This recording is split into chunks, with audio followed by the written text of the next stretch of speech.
Hi, this is Bob Coates from successful-photographer.com, and today we're going to take a look at extracting someone from the background. Here we have a fairly plain background, but one of the real PIAs could be right up here in the hair where that white is coming through the top of the hair there. And I'm going to show you a way how we can make this extraction quick, clean, and easy. First thing we do is take us over to the Channels palette.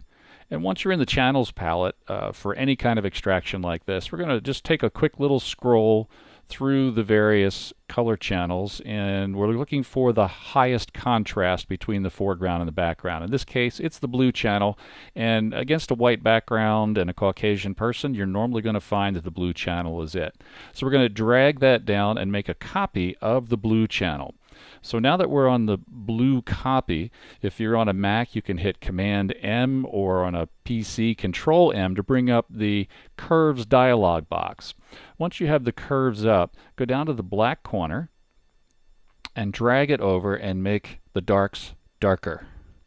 And do the same thing, and usually we'll take this right on over and maybe just climb just a little bit inside where the white is peaking there. So now you can see we've created even more contrast, and let's just see what happens. Let's see if, you want to make sure we're not going to start biting into our image, but let's go over. See, we've started to get some areas here that are just totally blown out. We don't want to deal with those, so somewhere over about in here is good, where we still have detail inside here. So we're going to say okay. So now we have a much more contrasty area.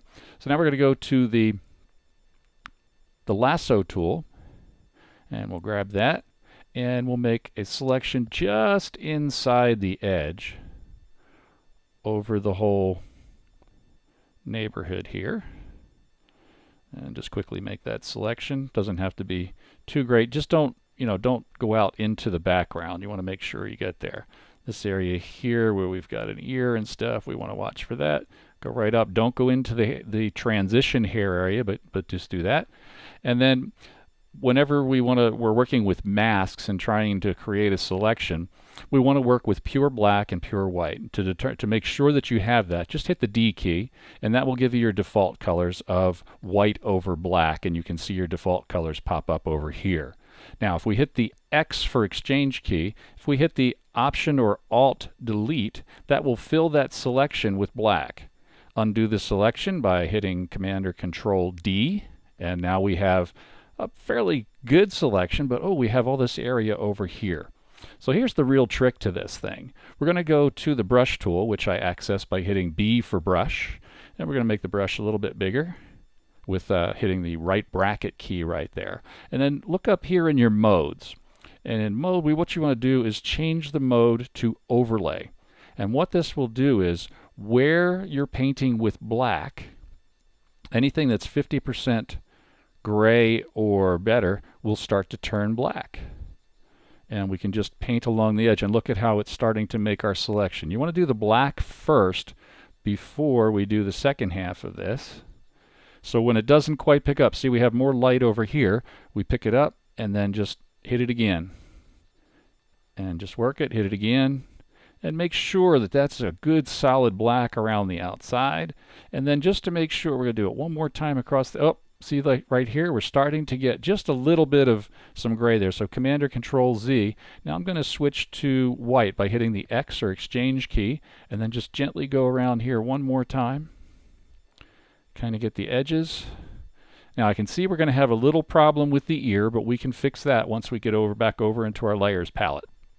So one more time with the X, hit the black, hit our edges, run there, and then notice this is a little gray up in the corner here where the light didn't get up there, so I'll change that back to X, and we'll paint with white. Ooh, and you can see that white is not always white, is it? Look at that. So we're getting a lot of that. That would be part of our gentle selection as we went. So we can just go around here. Now, you see how this is a lot more than I thought.